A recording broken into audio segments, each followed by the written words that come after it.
Entramos en 3, 2, 1, estamos dentro. Muy buenas, aquí la Radio Arte 7 con la señorita Carmen Conde. Hola, buenas. Hoy le vamos a hablar de lo que es la radio, de su historia y de sus antepasados, cómo fue la radio, cómo se creó. Y con el señor Jorge González.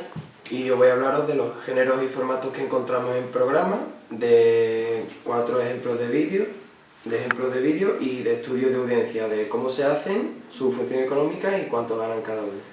Y yo soy Sara López. Y aquí entramos nosotros con nuestra presentación. Bueno, pues empecemos. Voy a empezar a explicaros qué es la radio. Jorge, ¿tú sabías decirme lo que es la radio? Pues no. Y Sara, ¿y tú? No me sé el término, lo siento. Bueno, pues mira, os explico yo qué es la radio. La radio es un medio de comunicación que se basa en el envío de señales de audio a través de ondas de radio. El término se usa también para otras formas de envío de audio a distancia, como la radio por internet. Bueno, ahora le vamos a hablar de la historia de la radio, de su evolución. La evolución fue de la radiocomunicación y su medio llamado radio, desde el descubrimiento de las ondas de radio hasta la actualidad. Ahora vamos a decir cómo se descubrió. ¿Quién hizo la teoría? Pues la teoría fue por James Clerk Maxwell en un documento de la Royal Society, cuando el estudio se hizo desde 1861 hasta 1865 y James fue quien lo dio a conocer en 1873. Ahora hablamos de la práctica. En la práctica hay algunas fechas destacables. La primera es en 1863 el físico escocés James Clerk Maxwell obtiene las ecuaciones generales de la propagación de las ondas electromagnéticas. En 1887, el físico alemán Heinrich Rudolf consigue demostrar la existencia de las ondas electromagnéticas. Además, descubre el efecto fotoeléctrico por medio de un descargador o resonador. En 1922, el francés Maurice Binot emite desde París los primeros boletines de información con noticias de actualidad general y de deporte. Esto es posible gracias a la emisora Radiola y a la agencia de noticias Havas. Ese mismo año nace la radio como medio de comunicación en Chile, transmitiéndose desde el diario El Mercurio. En 1943 la Corte Suprema de los Estados Unidos otorgó los derechos de las patentes a Tesla y no Marconi por la invención de la radio. La teoría se estudió, fue estudiándose las ondas electromagnéticas. Bueno, ahora voy a hablar de las características técnicas y expresivas de la radio.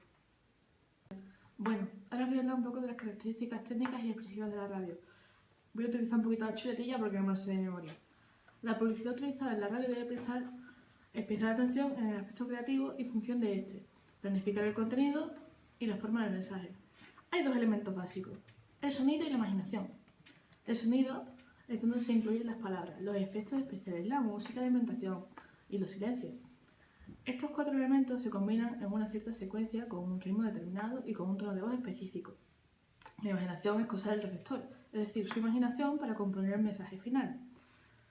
Luego, las inserciones publicitarias han sabido atraer hacia sí estos 2 elementos hasta ponerlos de su lado, convirtiéndoles en sus mejores aliados a la hora de captar la atención del oyente. La publicidad en radio se divide básicamente en las cuñas, programas o espacios patrocinados y palabras. Las cuñas son anuncios intercalados entre programas. Los programas o espacios patrocinados es una empresa o una marca que es anunciada directamente por los locutores como oferente de lo que el público está escuchando. Y luego están las palabras, que son los anuncios que emite el locutor a lo largo de su discurso. En estas 3 formas son completamente diferentes entre sí, pero podemos englobar su contenido en las siguientes características. Voy a decir las características de lo que son estos 3 contenidos. La primera es la imaginación sin límites. La publicidad radiofónica basa la efectividad del mensaje en la imaginación del receptor, ya que es esta la que le da la forma final. Es por esto que se realizan auténticos espectáculos radiofónicos, lo más expresivos posible, que introduzcan al consumidor en la siguiente y el contenido del mensaje. La personalización del mensaje.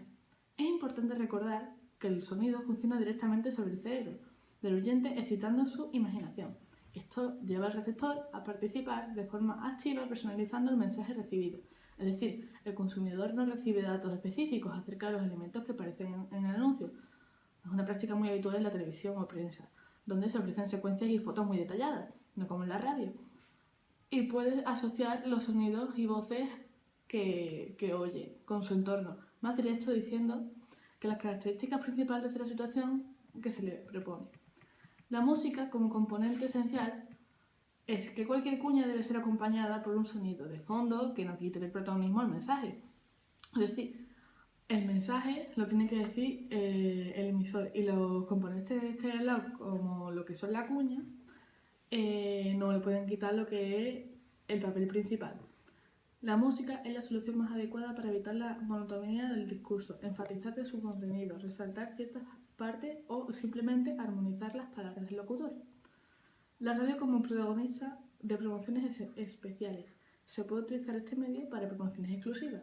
Luego, el carácter de medio todo el medio, debido a su rapidez de contratación, la radio puede utilizarse para anunciar eventos que ocurran en el mismo día en el que se inserta el anuncio. La utilización del medio para productos cuyas características no son apreciables de forma física, los discos, conciertos, recitales, etc., no pueden ser apreciados por algún lector, por una fotografía o una imagen. Sin embargo, el sonido transmite instantáneamente todas las cualidades de este tipo de productos. Y luego no me voy a enrollar más, ¿vale? Solamente me queda una. La implementación de nuevas tecnologías, que permite que la radio ya no sea necesariamente en directo, sino que en transmisión online de programación, podcast y otros formatos que permiten otro tipo de consumo de la radio. Y terminamos. 2, 3. Bueno, y le voy a decir que la radio también es un medio que permite segmentar por áreas de interés, debido al número de conexiones y emisoras que tiene. Es un medio que aporta cobertura alta, permite mucha frecuencia de impacto y permite un gran número de cuñas dentro del presupuesto. Buenas tardes, yo Jorge González vengo a hablaros de los géneros y formatos que encontramos en programas. La radio es el medio en el que algunos géneros del periodismo clásico alcanzan su máxima expresión. Un ejemplo es la entrevista, el debate o la tertulia. La adaptación de los géneros periodísticos a la radio se caracteriza por la riqueza expresiva y el carácter personal que lo incorpora al mensaje que estamos transmitiendo. Las claves para una buena comunicación son contenidos concisos, claros, directos. De esta manera se producirá un mayor efecto de atracción sobre la audiencia. Claro, si le hablas de cosas que la gente pues, no te entiende ni papa, pues como que no te va a prestar mucha atención. Además, temas de interés. Los géneros radiofónicos podrían clasificarse en los siguientes estamentos, como por ejemplo el reportaje, la crónica, la crítica, el comentario, el editorial, la entrevista, la tertulia, como las que hay en Sálvame, el debate, la cuña, el resumen. Y ahora están los géneros no periodísticos, que son el radioteatro y la transmisión de la música. Y no tengo mucho más que deciros. Y ahora vengo a hablaros de los estudios de audiencia. Os preguntaré que cómo se hacen los estudios de audiencia. Pues los métodos más utilizados en la medición de audiencia han evolucionado al tiempo que lo han hecho los recursos tecnológicos, desde la radio y la televisión hasta la aparición de Internet y en general de los medios digitales. En general, en todo tipo de estudios sobre audiencia podríamos establecer dos etapas muy claras. La primera es referida a la identificación de la audiencia, bien como grandes grupos o como subgrupos más pequeñitos. La segunda consiste en la recogida de información sobre los aspectos demandados, con el diseño de la metodología y de los instrumentos adecuados para este fin.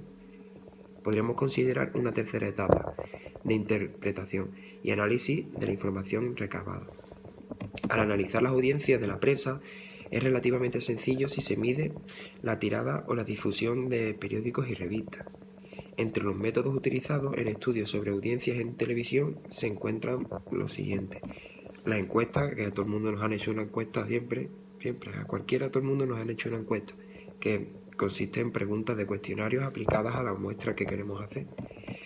Los sondeos de opinión, que se utiliza para medir audiencias seleccionando muestras representativas, cuyos resultados son extrapolados a la generalidad. Y los audímetros, que son dispositivos conectados que Se conectan al televisor de manera fija que registran las emisiones sintonizadas y envían con total precisión la información obtenida a un ordenador central que lo procesa. También está el rating y el share. El rating es un método cuantitativo que nos indica el número de espectadores que están viendo algún programa durante un periodo corto de tiempo, aunque no proporcionen información a las preferencias.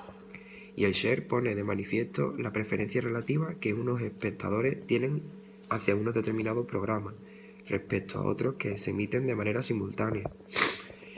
Los métodos para el estudio de audiencias en Internet son diferentes, cada uno tiene el suyo, a los utilizados en televisión. Históricamente, el analizador de logs fue uno de los primeros métodos utilizados en Internet, pero muy pronto resultó una estrategia obsoleta. Aparecieron entonces los paneles de PC, los ad servers y los... ¿Cómo se decía esto, tío? Los ad servers y los sistemas de ad sentry. Utilizaban los cookies y los banners, que esos son toda la mierda que se nos meten en el ordenador. Luego aparecieron los tags como sistema más fiable. De manera global existen 3 métodos que se utilizan para medir audiencias en Internet, ahora en Internet. Los que se basan en el usuario, que es similar a los de la televisión, pero en esta ocasión mediante paneles de usuarios, encuestas, entrevistas o programas instalados, que hacen un registro de la navegación que hacemos en el Google Chrome, en el Firefox, en el Internet Explorer, que ya no lo usa nadie. También están los que se basan en la publicidad, que analizan la navegación a través de los banners, que son las mierdas que se nos meten, publicitarios, contabilizados cada vez que se muestran. Los anuncios que te hacen así y te aparecen, pues eso mismo. Los orientados al sitio web. El sitio web registra la navegación mediante logs alojados en el servidor o etiquetas en sus páginas. O sea que tú entras en Facebook, imagínate, y te gustan mucho las motos, pues te empiezan a aparecer anuncios sobre tiendas de repuestos, sobre tiendas de motos, sobre periódicos que te hablan sobre ese tema. En fin, que ha evolucionado mucho. Bueno, vamos a hablar un poco de la función económica. A pesar de no tener ánimos de lucro, estas ONG necesitaban financiar sus actividades y sus principales fuentes de ingresos son cuotas de socios, donaciones, subvenciones, no todas las radios están de acuerdo, patrimonio, no todas las radios están de acuerdo. En cuanto a gastos, el coste de actividades a realizar, conciertos, movilizaciones, talleres, cursos, los materiales que utilizaban eran mesa de mezcla, amplificador, cableado, micrófonos, lápices, bolígrafos, folios, sillas, mesas y ordenadores, etc. El sueldo de los trabajadores contratados, no todas las emisoras comunitarias tienen trabajadores, entonces pues el sueldo no a todo el mundo se le podía dar. Bueno, y ahora os dejo con mi compañera Sara que os va a explicar cuánto gana. Sara, cuéntanos, ¿cuánto ganan aquí en la radio? ¿Cómo va el tema este? Bueno, Carmen, pues te explico un poquito. A ver, según explican, las tarifas se han reducido en los últimos años entre un 50 y un 70%, ¿sabes? De media. En el caso de los programas de televisión, mejor pagados, ¿sabes? O sea, la televisión paga más que la radio incluso. En radio se cobra muchísimo menos que la televisión, aunque con el recorte de tarifas los precios se han aproximado bastante a los de algunas tertulias televisivas. Así que en las mejor pagadas, COPE y Onda Cero, los colaboradores cobran entre 200 y 300 euros por aparición, mientras que la radio nacional apenas sobrepasa los 100 euros. Bueno, pues esperemos que os hayáis enterado más o menos un poquito de lo que va la radio. Bueno, ¿vamos a meter un vídeo aquí? ¿Metamos un vídeo, Carmen? Sí, venga, otro vídeo. Está diciendo, pero ¿esto qué es? A mí que me han puesto, ¿qué le ha pasado a la SER? ¿Cuándo vuelve? Carrusel, que eso puede ser lo que estén pensando ahora. Hombre, pues decirles que estábamos muy contentos porque, bromas aparte, yo empecé aquí en el año 82. Fíjate, madre mía, que la radio era en blanco y negro todavía. Todavía la llevaban casa por casa, la radio, como la leche. Sí, sí. Íbamos los locutores por las casas. Aquí no tengo radio, no se preocupe señora, se la hago aquí. Y tal. Y, hombre, pues te hace ilusión volver a casa, de alguna manera, a la casa del aire, de la radio. Hostia, qué radio. Te vas a dar cuenta que de vez en cuando voy a hacer como inflexiones. Sí. Para que, y levanto así la mano, entonces la música, ¿ves? Bueno, este ha sido nuestro vídeo sobre la radio y aquí con nuestros colaboradores Carmen Conde y Jorge González. Y nada, que este es nuestro vídeo y os queríamos enseñar cómo más o menos lo hemos elaborado con ordenador, unos micrófonos que aunque no iban enchufados, pues mira, nos han servido para el pegote, ¿sabes? Unos cascos y bueno, ¿Y Jorge? y Carmen, que no falte. Y bueno, estamos fuera.